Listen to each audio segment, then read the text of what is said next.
Good evening, guys. Welcome back to the channel. Welcome back to Legend Knows Football TV. First legs are done and dusted. Champions League just ended. And I watched the Bayern Munich Real Madrid game. Everyone said, even me, including me, I thought that Bayern would run away with this game. But this is the Bernabeu, This is the Bernabeu, and there's aura in that stadium. There's just aura in that stadium. And as the game started, when the game started, Bayern Munich were dominant. Bayern Munich looked like the home team. Olise on one side, Diaz on one side, Harry Kane down the middle, Kimmich pulling the strings in the midfield. And what's the guy's name? Is it Stanisic or let's just check what's the guy's name that played so well in the midfield? Pavlovic for Bayern Munich. He pulled the strings. Him and Kimmich in that midfield, they really pulled the strings in the first half. Real Madrid had no answer in the first half. But as the game went on, after those two goals, Luis Diaz, brilliant goal from Luis Diaz when the pressure was applied by Bayern on the Real Madrid defense. Pressure was applied. Bayern Munich won the ball up the field.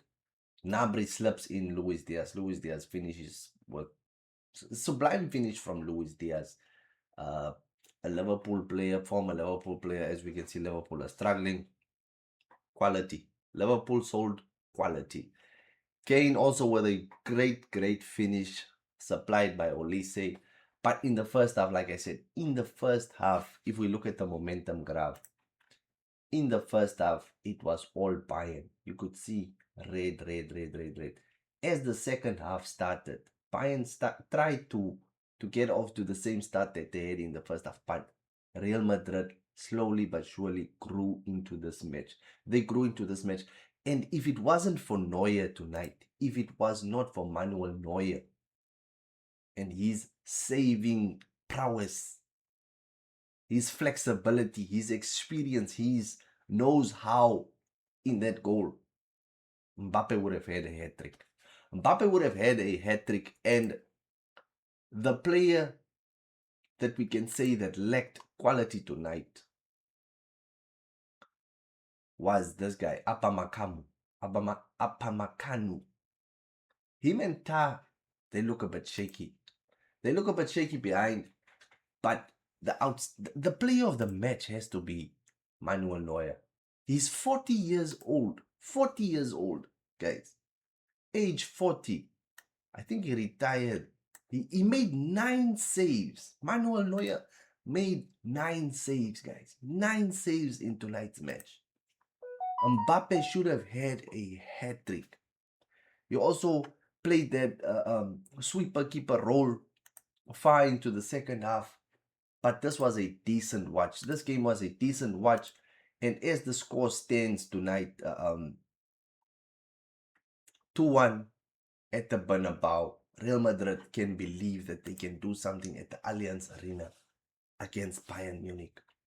So it's going to be a fascinating second leg at the Allianz Arena. The other match between Sporting and Arsenal, I didn't watch this match, so I just saw the results after the match. 1-0 for Arsenal. Havertz scoring late, as you can see, late, 90 plus 1 minute.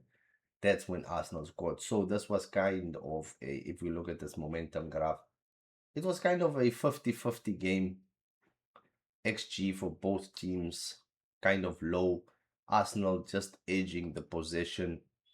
Total shots, I think Sporting, if I remember correctly, halftime Sporting actually hit the bar. They actually hit the bar, so they could have scored a goal. Total shots, it looks like Sporting were more dominant in this game, considering they were the home team. But Arsenal, this season, they are considered favorites. But Arsenal is considered favorites, so we expected a more dominant performance from them, especially with the fact that they have been knocked out from 2 cups. Consecutive games, they were knocked out not knocked out, they lost the final in the Carabao Cup, and they were knocked out by Southampton in the FA Cup. We expected Arsenal to bounce back with the extraordinary training that they've been doing this week. Pens and balls. We expected Arsenal to dominate this game, but Sporting showed why they are there. They showed why they are there. It's unfortunate. I don't know how they conceded that late goal, but they are still in the tie. Sporting are still in the tie going to the Emirates. And that will also be a fascinating second leg.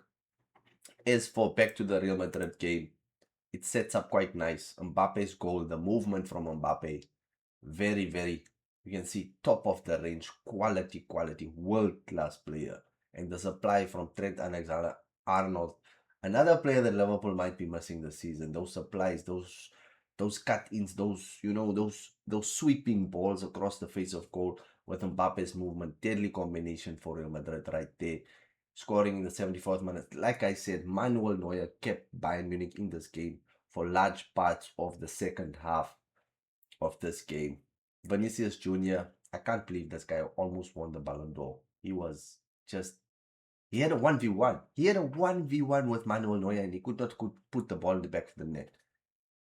Those are the moments that separate the average player from the world top 10, players in world football. Vinicius Jr. should have scored that ball. The fact that he was nominated for the Ballon d'Or not so long ago, two years ago, he was supposed to put that ball in the back of the net, and this game might have ended differently, might have ended 2-2. But Vinicius did not take that chance, and now we move on to the second leg, and it's going to be mouth-watering fixtures as these teams will play out, because it's a spot in the semi-finals and a spot in the semi-finals of the Champions League. Guys, leave a like, subscribe to the channel. That has been your roundup, Champions League roundup for this Tuesday evening. So leave a like, subscribe to the channel. Tomorrow it's another big clash between PSG and Liverpool. Can Liverpool show some redemption, some fight back, just something this, because this season has been very poor from Liverpool's perspective, guys. I'll see you in the next upload. Cheers, stay safe, and God bless.